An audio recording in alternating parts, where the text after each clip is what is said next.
Okay, let's discuss IELTS speaking part 3. As you know, there are as many as 3 parts of your IELTS speaking paper, and your paper would appear like this. For example, this is a sample paper for you. In this paper you have part 1, which consists of some question answers that are related to you and to your likes and dislikes, and there is part 2, it's called Q card, and we are going to discuss part 3. Part 3 is basically one of the most important types of questions and one of the most important sections of your IELTS speaking paper. So let's discuss in detail what type of question would be asked in that, and we would try to discuss it in detail. Okay, so first of all, you must keep in mind that it's really important that you must know the purpose of part 3, why they ask you these type of question. Number 2, what the examiner is looking for. This is the best tip and key for you people. You must understand what's going through the mind of the examiner. जो आपका examiner है उसके ज़हन में क्या चल रहा है. And another thing that you must keep in mind is that your speaking marking is not AI, it's actually manual. ठीक है, यानी स्पीकिंग के आपके बैंड स्कोर आपको AI ने नहीं देने बल्कि एग्जामिनर ने देने हैं, depending upon their experience. If you can impress the examiner, only then you can get your desired band score. So you must know that. उसके बाद the key mistakes that lead to a low score. अब मसला क्या होता है कि क्यों इसमें IELTS स्पीकिंग पार्ट 3 में आपके मार्क्स कम क्यों आते हैं. ठीक है, तो हम IELTS स्पीकिंग पार्ट 3 से इंपॉर्टेंट जो डिस्कशन है उसका हम आगाज करते हैं. पहली बात बेटे जो आपने ध्यान में रखनी है वो क्या है, that is 2-way discussion. Okay, and it's duration is 4 to 5 minutes. तो ये जो ड्यूरेशन होता है ना, ये अप्रोक्सीमेटली होता है, ये एग्जैक्टली नहीं होता है कि जैसे आपका टाइम अप हो गया, लिसनिंग होगी या रीडिंग होगी, ऐसा नहीं है. It is about time and you can go beyond the time for 1 or 2 minutes और before the time as well. ठीक है, तो एग्जैक्टली 4 मिनट भी हो सकते हैं या 5 मिनट भी हो सकते हैं. दूसरी बात क्या याद रखें, इट्स अ डिस्कशन. तो डिस्कशन में क्या होता है, it's not a one way traffic. Examiner would ask the question, you would answer, they can ask you a counter question. उन्होंने सवाल किया, आपने जवाब दिया, आपके जवाब में से भी वो क्या निकाल सकते हैं, क्वेश्चन निकाल सकते हैं. तो एक तो ये बात आपने याद रखनी. दूसरा, आमतौर पर बेटे पार्ट 3 में सवालात किसके बारे में किए जाते हैं, related to part 2. You will be asked more question about your part 2 topic. ठीक है, पार्ट 2 में जो आपका टॉपिक था, जैसे यहाँ पे क्या है, describe a wild animal that lives in your country. अब इसमें आप वाइल्ड एनिमल से रेलेवेंट सवाल है, तो अब पार्ट 3 में वो क्या सवाल पूछ रहा है, what is the purpose of having juice. अब मेन टॉपिक तो वही है ना, वाइल्ड लाइफ से रिलेटेड है. ठीक है, तो वो जो टॉपिक उन्होंने बताया है वो ज्यादातर किसके बारे में पार्ट 3 में सवालात पूछते हैं जो कि वहां पर ऑलरेडी बेटा मौजूद हैं. ठीक है, तो इसको उस हिसाब से यू मस्ट प्रिपेयर दैट. ठीक है, now then number 3, showcase speaking skill. Obviously your whole speaking venture is to, they just want to evaluate your speaking skills, that whether you can analyse, whether you can answer, whether you can express yourself in English or not. जो उन्होंने पूछा है क्या आप उसको बेटा English में explain कर सकते हैं या नहीं कर सकते, ये मेन उनका आइडिया. ठीक है, तो इन अदर वर्ड्स कि दे कैन इजीली जज whether you can speak or not, आप बोल सकते हैं नहीं. Number 4, express thoughts and opinions. तो वो ये चाहते हैं कि क्या आपकी किसी भी टॉपिक के हवाले से जो राय है, जो आपकी फीलिंग्स है, आरा है, कैन यू एक्सप्रेस दैट और नॉट. सिर्फ यही तो नहीं है, yes I like it, no I don't like it, बस ऐसा नहीं है, बल्कि उसको आपने थोड़ा सा एब्स्ट्रैक्ट वे में टेक्निकली स्पीकिंग जो है वो आप उसको बताने की कोशिश करेंगे. ठीक है, 5वां, language assessment only. This is one of the most important key factor is that. बेटे many of us think that IELTS is intelligence test. ये कोई इंटेलिजेंस टेस्ट हम ये समझना शुरू कर देते हैं, एक्चुअली ऐसा नहीं है. This is what, it is only language test. इसका क्या मतलब है? इसका मतलब यह है कि even if you are not technically right, even then you can speak about that specific fact. मिसाल के तौर पर if they ask you that what do you think about global warming, अब global warming is a pure science subject और science topic, ठीक है. अब आपको अगर इसके बारे में डिटेल नहीं भी आती, आप कह सकते हैं I don't know much about global warming but temperature is increasing day by day, there are many reasons of that, it might be pollution, it might be that or this. तो अब आपने कोई टेक्निकल डेफिनेशन नहीं बयान की कि global warming किसको कहा जाता है और आप ये परेशान हो जाएं कि मुझे तो कोई साइंसी इसकी डेफिनेशन नहीं आती थी. नहीं, ये बात नहीं है, क्योंकि ये टेस्ट क्या है, it would just check your language. तो आपको अगर किसी सवाल का जवाब नहीं भी आता तो किस पे फोकस करें? चुप नहीं करना, आपने कुछ ना कुछ उस हवाले से बोलने की कोशिश करनी है, ठीक है. इसके लिए मैं आपको वो टेक्निक्स भी बताऊंगा, हाउ टू से नो, और इस तरह से कैसे हम इसको मैनेज कर सकते हैं, ठीक है. अब मेन बात आपने क्या फर्क याद रखना है बेटा, पार्ट 1 में जो क्वेश्चन होते हैं ना, they are about yourself, आपकी अपनी जात से मुतल्लिक है, फूड है, वेदर है, आपकी लाइक्स एंड डिसलाइक्स हैं, कोई इतनी मुश्किल बात नहीं होती. लेकिन जो ये पार्ट 3 वाले क्वेश्चन है, ये ज्यादातर क्या होते हैं बेटा, थोड़ा सा कॉम्प्लेक्स होते हैं और एब्स्ट्रैक्ट नौइयत के सवालात होते हैं, ठीक है. जैसे मिसाल के तौर पर इसमें आपको जरा ज्यादा डिटेल जो है वो बताने की जरूरत पेश आती है. अब मिसाल क्या है, फ्रेंड्स का अगर टॉपिक आ जाता है, पार्ट 1 में वो आपसे क्या सवाल करेगा, what kind of things do you like to do with your friends. आप दोस्तों के साथ क्या करते हैं, गपशप करते हैं, चलने फिरने के लिए जाते हैं, क्या करते हैं, ठीक है. यही बात अगर वो पार्ट 3 में पूछे तो क्या पूछेगा, why do you think children can make friends more easily than adults. बच्चे बड़ी जल्दी फ्री हो जाते हैं, बहुत जल्दी वो फ्रेंडशिप भी कर लेते हैं. तो आपके ख्याल में इसकी क्या रीजन है, अब आप खुद बताएं. ये थोड़ा सा क्या हो गया, एब्स्ट्रैक्ट लेवल का सवाल हो गया, ये थोड़ा सा पेचीदा हो गया. यहां पे आपको थोड़ा सा समझकर you have to give them the answer, ठीक है. अब मनी की बात करते हो, कहता है would you like to be rich someday. तो ये पार्ट 1 में आगा, सीधा सीधा सवाल है, Who minds to be rich? किसको बुरा लगता है भाई to be rich? पार्ट 3 में क्या आ जाएगा, it is said that happiness cannot be bought with money. पैसे से सब कुछ खरीदा जा सकता है लेकिन खुशी नहीं. तो आप क्या इससे एग्री करते हैं या नहीं करते? ये क्वेश्चन किस में आ सकता है, पार्ट 3 में. ये अब एब्स्ट्रैक्ट आ गया ना सवाल. इस तरह से ट्रेवल है, what's your favourite type of holiday. ये सीधा सीधा सवाल था, लेकिन पार्ट 3 में अगर ट्रेवलिंग वाला आता है तो क्या बनेगा, Do you think traveling to another country can change the way people think? आप जब किसी चीज को सिर्फ इंटरनेट पे या टीवी में देखा होता है तो और आपके ज़हन में बातें आती है, जब बंदा खुद जाके उसको विजिट कर लेता है तो फिर इंसान के नजरियात जो हैं वो चेंज हो जाते हैं, ठीक है. मसलन अगर कोई BBC या कोई वैसे चैनल पे देखता रहता है, वो कहेगा आपका जो है पाकिस्तान पता नहीं किस किस्म की कंट्री है, ठीक है. जब तक आप 1 to 1 किसी के साथ इंटरेक्ट नहीं करते तो आपको वो चेंज नहीं आता. तो यहाँ पे आप बात समझ रहे हैं कि पार्ट 1 में सीधा सीधा सवाल होता है टॉपिक के हवाले से, और इसमें थोड़ा सा पेचीदा होता है, कॉम्प्लेक्स होता है, ठीक है. तो अब इसमें लेवल ऑफ डिफिकल्टी जो है वो आपने क्या देखना है, expect some of the question to be challenging. बेटे बाज बंदों को उन्होंने 9 बैंड भी देने होते हैं, 8.5 बैंड भी देने होते हैं, 8 भी, तो वो जरा चेक करना चाहते हैं कि आपको किस तरह से आप मुश्किल को टैकल करते हैं, ठीक है. बहुत हाई लेवल के सवाल भी पूछ लेते हैं. The purpose of this final part of speaking test is to push you to the limit of your ability. कितने पानी में फुल, वो आपसे ये जांचना चाहेंगे कि इस बंदे को 9 बैंड देने चाहिए, 8 बैंड देने चाहिए. तो और आप ये बात याद रखें कि बैंड स्कोर उसने कब देना है, एंड पे ही देना है ना. तो पार्ट 3 इज वेरी इंपॉर्टेंट. जब कोई एग्जामिनर चेकिंग कर रहा होता है तो एंड पे देते हैं ना नंबर. तो आपके स्पीकिंग के पेपर भी उसने इसके मार्क्स भी कहाँ पे देने हैं, एंड पे देने. तो वो ओवरऑल जजमेंट आपकी कर रहा है कि इस बंदे के ओवरऑल कितने बैंड स्कोर आने चाहिए, ठीक है. So the examiner needs to do this in order to accurately assess the full extent of your English skill. So you won't be expected to give a long talk in answer to each question. तो ये नहीं है कि आप बहुत lengthy जवाब देना, आप मैक्सिमम जो है 5 सेंटेंस का जवाब दें. तो हमने पार्ट 1 में क्या कहा था, कम से कम 3 का, और इसमें आप क्या करें, कम से कम 5 का, ठीक है.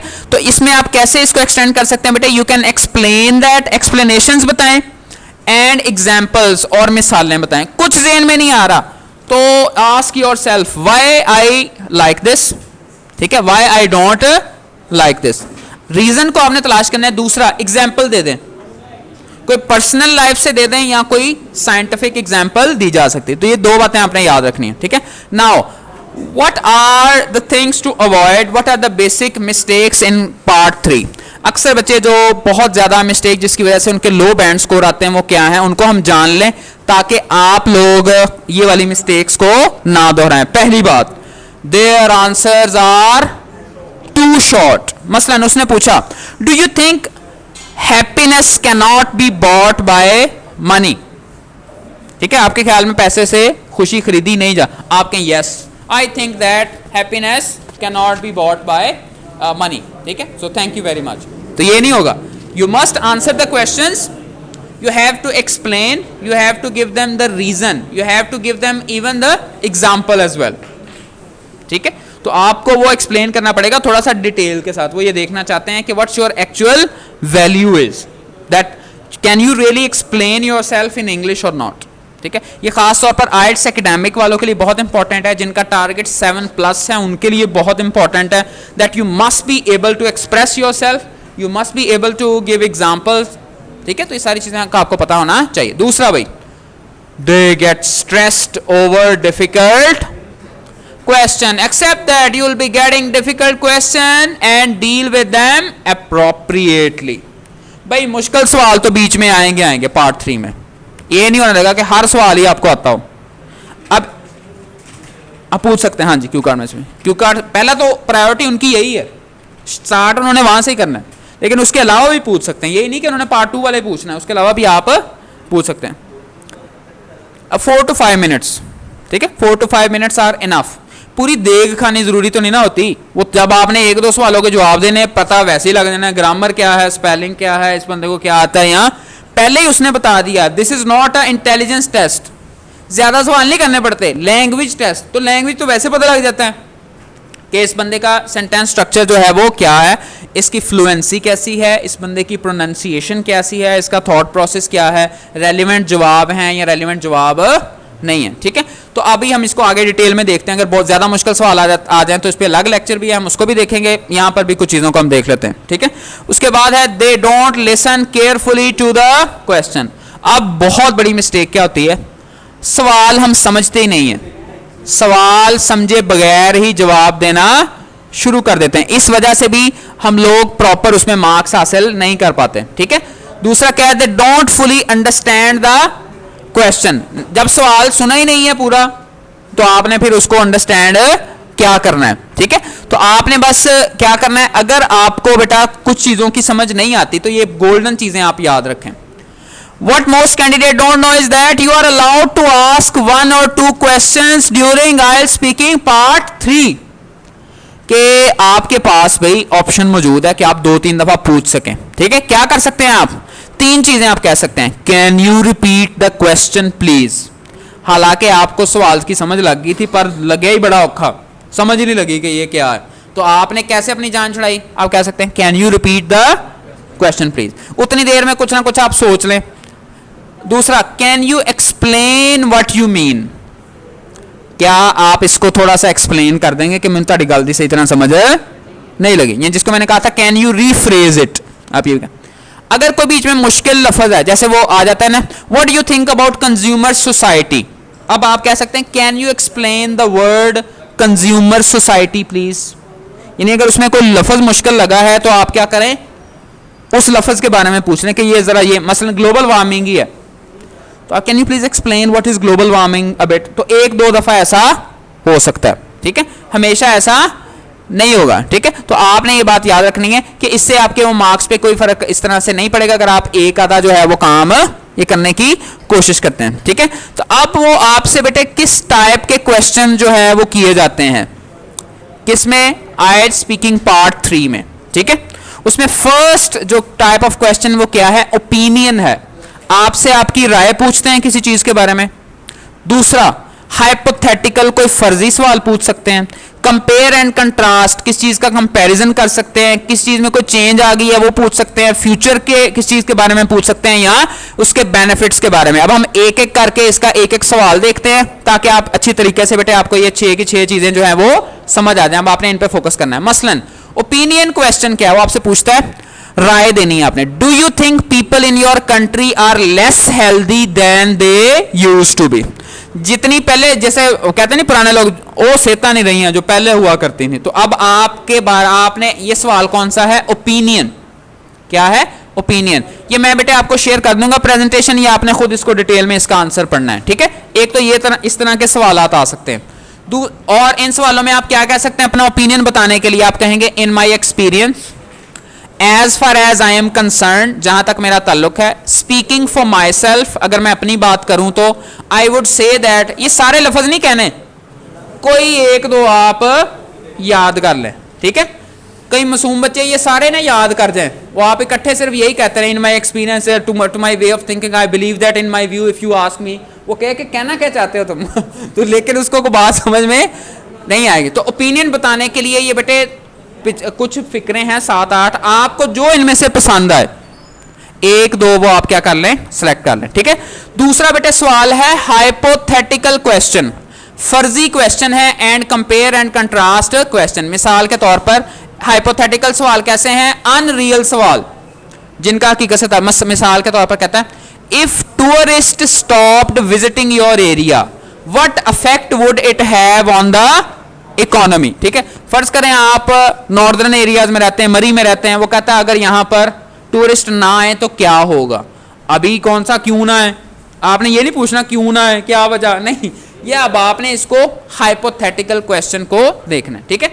बेटे तीसरी चीज क्या है, कंपेयर एंड कंट्रास्ट। क्या आ जाता है, what are the advantages of living in a city compare to living in the countryside, ठीक है। गांव में और शहर में रहने के आपस में आपने क्या करना है, कंपैरिजन करना है, ठीक है। तो बेटे कंपैरिजन और कंट्रास्ट के लिए ये वोकैबुलरी दी गई है, तो आपने इनमें से जो अच्छा लगे, सिमिलरली, लाइकवाइज, कंपैरेटिवली, आप ये अल्फाज इस्तेमाल कर सकते हैं।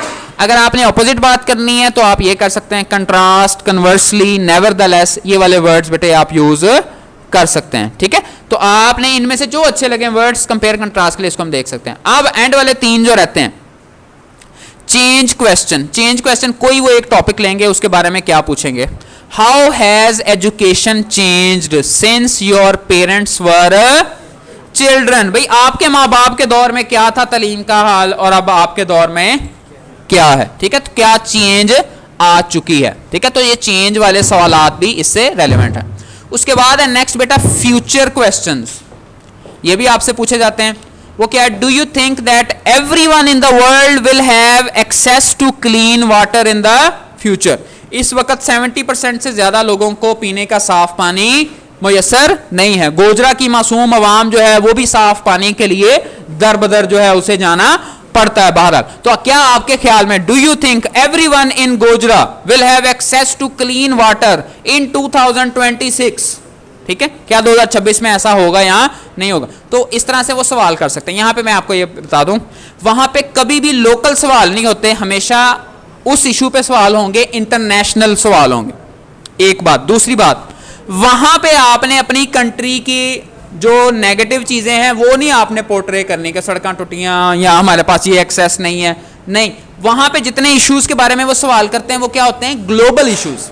मतलब ट्रैफिक जैम है तो इट्स अ यूनिवर्सल इशू, कोई इधर ही अकेली जैम नहीं होती, पूरी दुनिया में हर जगह पे ये ट्रैफिक का इशू होता है। पोल्यूशन का इशू है तो ये सिर्फ हमारे यहाँ ही नहीं है, ये दुनिया का एक बहुत बड़ा इशू है, ठीक है। तो इस तरह से बेटे वो फ्यूचर क्वेश्चन कर सकते हैं। इसके पॉसिबल आंसर जो है वो मैंने साथ दिए हैं। आखिरी आज की जो क्वेश्चंस हैं वो क्या है, बेनिफिट क्वेश्चन। वो आपसे किसी भी चीज के फवायद के बारे में पूछ लेता है। What do you think are the benefits of hobbies, what do you think are the benefits of planting trees. कोई भी टॉपिक देके वो आपको ये सारी चीजें बता सकता है। So these are the 6 types of question that you must focus. They can ask you any type of question. So by learning all these question and answers, you can easily answer these types of question. ठीक है। तो अब आप इनमें different words जो हैं वो आप उनको add कर सकते हैं। ठीक है, और उसके ज़रिए आप अब चाहें तो अपने जो जवाब हैं उसमें ये सीक्वेंस लाजमी अपनाएं, ठीक है।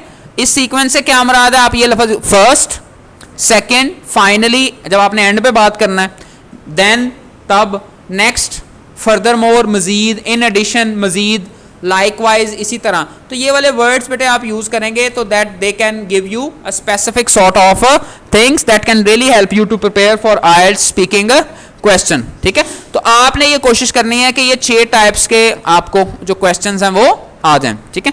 तो इसमें अगर आप चाहें तो बेटे अपनी तरफ से क्या एग्जाम्पल्स भी दे सकते हैं, ठीक है। तो एग्जाम्पल देने के 2 तरीके मैं आपको डिटेल में बताऊंगा। एक तरीका है आपके पर्सनल एक्सपीरियंस से, दूसरा तरीका है साइंटिफिक कोई भी रिसर्च के जरिए से, ठीक है। आप दोनों तरह से एग्जाम्पल्स दे सकते हैं कि मिसाल के तौर पर आपको अगर उसने ये बताया, how do you think children can be encourage to read more, तो आप इसके बारे में कुछ चीजें बताने के बाद क्या कर सकते हैं, my own younger brother had no interest in reading, ठीक है। तो अब आप उसने कैसे पढ़ना शुरू किया, आप उसकी मिसाल दे दो, ये भी ठीक है, ठीक है। या दूसरा आप कह लो कि a well known university in California they researched on the topic on the topic of those children who were encouraged to read. The statistics showed that they showed great progress. अब किसी ने नहीं पूछना किस यूनिवर्सिटी में research हुई थी, कहाँ पे ये पता चला, कहाँ पे ये नतीजा निकला, तो हम मिसाल दे सकते हैं। तो मिसाल के जरिए से आप इन चीज़ों को एक्सप्लेन कर सकते। So that's all about IELTS speaking part 3. So try to give your best in this speaking scenario, and I would like to remind you that speaking is all about practice, it's not about content. So try to speak as much as you can, try to speak to each other. You can record yourself, you must have audio recording as well. So thank you very much. Assalamu alaikum.